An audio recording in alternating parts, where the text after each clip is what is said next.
ದಾವಣಗೆರೆ ದಕ್ಷಿಣ ವಿಧಾನಸಭಾ ಕ್ಷೇತ್ರದ ಪ್ರತಿಯೊಂದು ಬೂತ್ಗಳಲ್ಲಿ ನಮ್ಮ ಅಭ್ಯರ್ಥಿಯ ಪರವಾಗಿ ಪರಿಸ್ಥಿತಿ ಹೇಗಿದೆ, ವಾತಾವರಣ ಹೇಗಿದೆ ಇದನ್ನ ತಿಳಿಯುವಂತ ಒಂದು ಪ್ರಯತ್ನ ನಾವು ಮಾಡ್ತಾ ಇದ್ದೇವೆ. ನಮ್ಮ ಬೂತ್ನ ಪ್ರಮುಖರ ಆತ್ಮವಿಶ್ವಾಸವನ್ನು ನೋಡಿದ್ರೆ ನನಗೆ ಆತಂಕ ಆಗ್ತಾ ಇದೆ. ಅಂದ್ರೆ ಅಷ್ಟೊಂದು ವಿಶ್ವಾಸದಲ್ಲಿದ್ದಾರೆ. ಕಳೆದ ಎಲ್ಲ ಚುನಾವಣೆಗಳು ಏನ್ ಲೀಡ್ಗಳನ್ನ ಕೊಟ್ಟಿತ್ತು ಅದನ್ನ ದಾಖಲೆನ ಮುರಿತೇವೆ, ಅತಿ ಹೆಚ್ಚು ಲೀಡ್ಗಳನ್ನ ಕೊಡ್ತೇವೆ ಅಂತೇಳಿ ಅಂಕಿ ಸಂಖ್ಯೆ ಸಮೇತ ವರದಿಯನ್ನು ನೀಡಿದ್ದಾರೆ. ಅವರ ವಿಶ್ವಾಸ ನೋಡಿದಾಗ ನಿಶ್ಚಿತವಾಗಿ ದಾವಣಗೆರೆ ದಕ್ಷಿಣ ವಿಧಾನಸಭಾ ಕ್ಷೇತ್ರ ಒಂದು ಐತಿಹಾಸಿಕ ಗೆಲುವು ಭಾರತೀಯ ಜನತಾ ಪಾರ್ಟಿ ನಮ್ಮ ಅಭ್ಯರ್ಥಿಗಳಾಗಿರ್ತಕ್ಕಂಥ ಶ್ರೀನಿವಾಸ್ ದಾಸ್ ಕರಿಯಪ್ಪ ಅವ್ರಿಗೆ ಆಗ್ತದೆ, ಗೆಲುವು ಆಗ್ತದೆ ಅನ್ನೋ ವಿಶ್ವಾಸ ನನಗೆ ಇನ್ನೂ ಇಮ್ಮಡಿಯಾಗಿದೆ.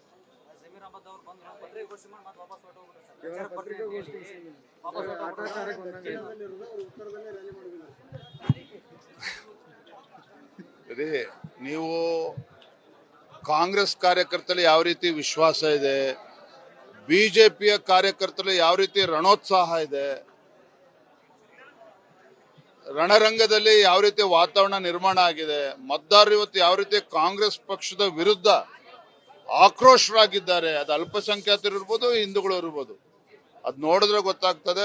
ಯಾರಿಗೂ ಕೂಡ ಕಾಂಗ್ರೆಸ್ ಪರವಾಗಿ ಮತಯಾಚನೆ ಮಾಡಬೇಕು ಅಂತ ಯಾರಿಗೂ ಕೂಡ ಧೈರ್ಯ ಬರೋದಕ್ಕೆ ಸಾಧ್ಯ ಇಲ್ಲ. ನನಗಂತೂ ಸಂಪೂರ್ಣ ವಿಶ್ವಾಸ ಇದೆ. ನಮ್ಮ ಕಾರ್ಯಕರ್ತರು ಪಾಪ ಕಳೆದ 15-20 ದಿನಗಳಿಂದ ನಮ್ಮ ಮುಖಂಡರು ಸಹ, ಜಿಲ್ಲೆಯ ಮುಖಂಡರು ಎಲ್ಲರೂ ಕೂಡ ಒಗ್ಗಟ್ಟಾಗಿ ಒಂದಾಗಿ ನಮ್ಮ ಅಭ್ಯರ್ಥಿ ಪರವಾಗಿ ಕೆಲಸನ ಮಾಡ್ತಾ ಇದ್ದಾರೆ.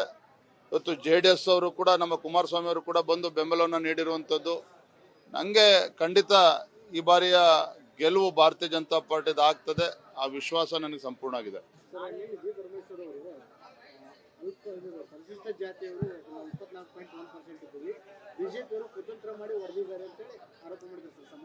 ಈಗ ಪರಮೇಶ್ವರ್ ಆಗ್ಲಿ, MB ಪಾಟೀಲ್ ಆಗ್ಲಿ, ಮುಖ್ಯಮಂತ್ರಿಗಳಾಗ್ಲಿ ದಾವಣಗೆರೆ ದಕ್ಷಿಣದಲ್ಲಿ ಮತ್ತು ಬಾಗಲಕೋಟೆನಲ್ಲಿ ಯಾಕೆ ಈ ರೀತಿ ಮತದಾರರು ದಂಗೆ ಎದ್ದಿದ್ದಾರೆ ಕಾಂಗ್ರೆಸ್ ಪಕ್ಷದ ವಿರುದ್ಧ? ಸಾಮಾನ್ಯವಾಗಿ ಆಡಳಿತ ಪಕ್ಷದ ಪರವಾಗಿ ಮತದಾರ ಒಲವಿರ್ತದೆ. ನಾನು ನೋಡಿದಾಗ ಈ ರೀತಿ ಆಡಳಿತ ಪಕ್ಷದ ವಿರೋಧಿ ಅಲೆ ಏನಿವತ್ತು ದಾವಣಗೆರೆನಲ್ಲೂ ಎದ್ದಿದೆ, ಬಾಗಲಕೋಟೆಯಲ್ಲೂ ಎದ್ದಿದೆ. ಸ್ವತಃ ಮುಖ್ಯಮಂತ್ರಿಗಳು ವಿಧಾನಸೌಧವನ್ನು ಮರೆತು, 3ನೇ ಮಹಡಿಯನ್ನು ಕೂಡ ಮರೆತು, ಮುಖ್ಯಮಂತ್ರಿಗಳ ಆದಿಯಾಗಿ ಸಚಿವ ಸಂಪುಟದ ಸದಸ್ಯರು ಇವತ್ತು ಟ್ರಕ್ಗಳಲ್ಲಿ ಬಂದು ಕೂತಿದ್ದಾರೆ ಅಂತ ಹೇಳಿದ್ರೆ ಎಷ್ಟು ಹತಾಶರಾಗಿದ್ದಾರೆ ಅನ್ನೋದು ನಿಮ್ಗೆ ಗೊತ್ತಾಗ್ತದೆ. ನಿನ್ನೆ ಬಾಗಲಕೋಟೆನಲ್ಲಿ ಮೆಡಿಕಲ್ ಕಾಲೇಜ್ ಸ್ಟೂಡೆಂಟ್ಸ್ ಹಾಸ್ಟೆಲ್ಗೆ ಹೋಗಿ ಕೇಸರಿ ಶಾಲ್ ಹಾಕೊಂಡು ಬಿಜೆಪಿಗೆ ಓಟ್ ಹಾಕಿದ್ರೆ ನಿಮಗೆ ಗ್ರಾಚಾರ ಬಿಡಿಸ್ತಂತೆ ಬೆದರಿಕೆ ಆಗ್ತಕ್ಕಂಥ ಕೆಲಸವನ್ನು ಕೂಡ ಮಾಡ್ತಾ ಇದ್ದಾರೆ. ಅಂದ್ರೆ ಕಾಂಗ್ರೆಸ್ ಅವರು ಹತಾಶರಾಗಿದ್ದಾರೆ. ಇವತ್ತು ಪರಮೇಶ್ವರ ಆದಿಯಾಗಿ ಜಗತ್ತಿನ ಬಗ್ಗೆ ಮಾತನಾಡ್ತಾ ಇದ್ದಾರೆ, ಅಲ್ಲಿ ವಾಸ್ತವಿಕತೆಯನ್ನ ಮರೆತಿದ್ದಾರೆ. ಹಾಗಾಗಿ ಅವ್ರು ಏನೇನೋ ಮಾತಾಡೋದು ಅದಕ್ಕೆ ಉತ್ತರ ಕೊಡೋದಕ್ಕೆ ಆಗೋದಿಲ್ಲ. ಇವತ್ತು ಉಪಚುನಾವಣೆ ಸೀಮಿತ ನಾವು ಮಾತಾಡೋಣ.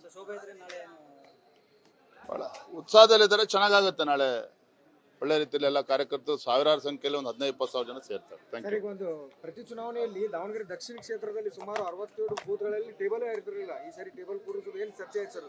ಆ ಟೇಬಲ್ಗಳು ನಮಗೆ ಕೊಡ್ತೀವಿ ಅಂತ ಎಲ್ಲರೂ ಒಪ್ಕೊಂಡಿದ್ದಾರೆ, ಎಲ್ಲ ಪಾರ್ಟಿ.